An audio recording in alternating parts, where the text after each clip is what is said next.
बड़ी खबर की बात करें तो सांप के डसने से एक परिवार के 4 की मौत। मैनपुरी में 3 साल पहले चाचा भतीजे अब मां बेटी को डसा। गांव में सपेरों का डेरा। सांप हमारे परिवार के लिए काल बन गए हैं। 4 लोगों की जान जा चुकी है। 3 साल पहले जवान बेटे और मासूम पोते की मौत हो गई थी। अब सांप के डसने से बहू और 1 साल की पोती की भी जान चलेगी। अब घर में जाने से भी डर लगता है। ऐसा लगता है कि घर के हर कोने में काला सांप बैठा हो। हम गरीब लोग हैं, उम्र बीत गई, न पक्की छत नसीब हुई न ही शौचालय। अगर हमारा पक्का मकान होता तो सांप घर में नहीं घुस पाता। ये कहना है मैनपुरी के जटवान की रहने वाली सायरा बानो का। इनके परिवार में सांप के काटने से 3 साल में 4 लोगों की मौत हो चुकी है।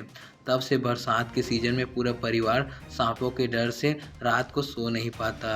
मैनपुरी की बरनाहाल नगर पंचायत के वार्ड जटवान में सांप के काटने से मुन्ना अली की पत्नी आसमा और 1 साल की बेटी परी की मौत हो गई।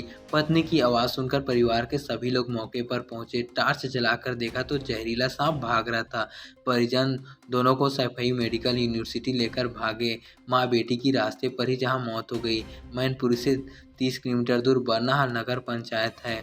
यहाँ के वार्ड जटवान है, जिसकी आबादी करीब 5000 है। अधिकांश मकान कच्चे हैं। वार्ड के चारों तरफ झाड़ियाँ हैं। इन्हीं झाड़ियों के बीच बना है मोहम्मद गफ्फार का कच्चा घर, जिसमें बाहर छप्पर रखा है। अंदर टीन शेड के सहारे सिर्फ एक कमरा है। इसी कमरे में उनका बहू और पोती को सांप ने डसा है। परिवार के मुखिया मोहम्मद गफ्फार के परिवार में पत्नी सायरा बानो, 4 बेटे मुनव्वर, मुन्ना, अरबाज और आमिर है, जबकि बेटे तालिब और पोते अयान की सांप के डसने से 3 साल पहले जान जा चुकी है। सायरा बानो ने बताया, मेरे बड़े बेटे शाहनवाज की 2020 में लॉकडाउन के दौरान मौत हो गई थी। फिर 2022 से घर में सांप काल बनकर आने लगा। 5 जून 2022 को हम सभी जमीन पर चादर बिछाकर सोए थे। तभी काले सांप ने रात को सोते समय मेरे 10 साल के पोते अयान को डस लिया। हम लोग उसे लेकर अस्पताल भागे। रास्ते में उसकी मौत हो गई।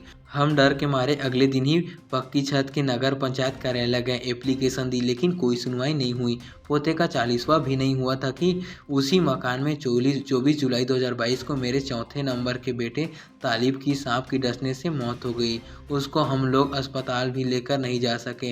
1.5 महीने में मेरे परिवार के 2 लोगों को सांप ने डस लिया। हम लोग कई बार ऑनलाइन फार्म कागज बनवाने के नाम पर कई रुपए खर्च कर चुके हैं और अधिकारियों के पास ही दस्तावेज जमा कर चुके हैं, लेकिन कोई लाभ और कोई सहायता नहीं मिली। हमारे परिवार को कोई सरकारी आवास नहीं मिला। गफ्फार कहते हैं, हमारे बच्चे मेहनत मजदूरी करके घर चलाते हैं। 2 साल बीत गए, लगा कि अब सांपों से छुटकारा मिल गया, लेकिन ऐसा नहीं हुआ। मेरे पड़ोस में ही मेरे 3रे नंबर के बेटे मुन्ना का कच्चा घर है। मुन्ना अपने परिवार के साथ वहाँ रहता था।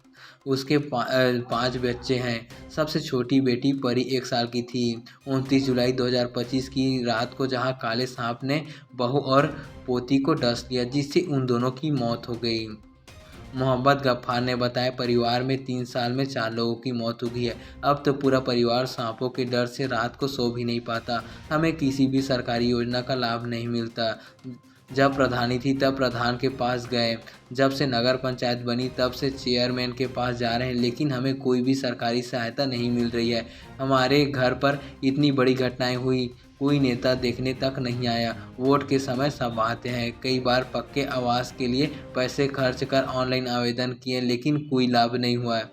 सायरा बानो की बहू शहनाज बेगम ने बताया, हमारे पास मकान के नाम पर झोपड़ी है। घर में चारपाई न होने के कारण जमीन पर लेटना पड़ता है। 3 साल पहले जब सांप आया तब हमारी 3 बेटियां और 1 बेटा हमारे साथ लेटा हुआ था। सांप ने बेटे अयान को काट लिया। हम लोग उसे अस्पताल ले गए, जहां डॉक्टरों ने उसे मृत घोषित कर दिया। 1 महीना भी नहीं हुआ था कि देवर तालिब को भी सांप ने काट लिया। उसकी भी मौत हो गई। शहनाज कहती हैं, आज भी हम उसी जो कि टूटे फूटे कच्चे मकान में रहने को मजबूर है, जिसमें सांपों का खतरा हमेशा बना रहता है। सरकार से ना आवास मिला, ना गैस कनेक्शन मिला, ना शौचालय मिला। आज भी हम लोग बरसात के समय में खुले में शौच करने को मजबूर हैं। मोहल्ले के लोगों ने बताया, हमारे मोहल्ले में हो रही अव्यवस्थाओं की फोटो हम लोगों ने चेयरमैन को डाली और अपने परिवार की हालत दिखाई, लेकिन हमारी कोई सुनवाई नहीं हुई। हम लोग चाहते हैं कि सरकार की कोई योजना का लाभ ही मिल जाए, जिससे हमारे बच्चे पल जाएं। मोहल्ले के अवधेश कुमार ने बताया, 4 मौतों के बाद पूरे वार्ड में सांपों का डर है। पहले यहाँ ग्राम पंचायत थी, अब यह नगर पंचायत हो गई है। हमारे मोहल्ले में सांप के काटने से 5 लोगों की मौत हो चुकी है, जिसमें से 4 लोग गफ्फार के परिवार से हैं। गफ्फार के परिजनों को सरकार की तरफ से कोई भी आर्थिक मदद या सहायता राशि नहीं मिली है। गफ्फार के बच्चों के कच्चे मकान हैं, आज भी कोई इन मकानों को देखने तक नहीं आता। मोहल्ले में सांपों की दहशत ऐसी है कि आसपास के सपेरे आने से डरते हैं।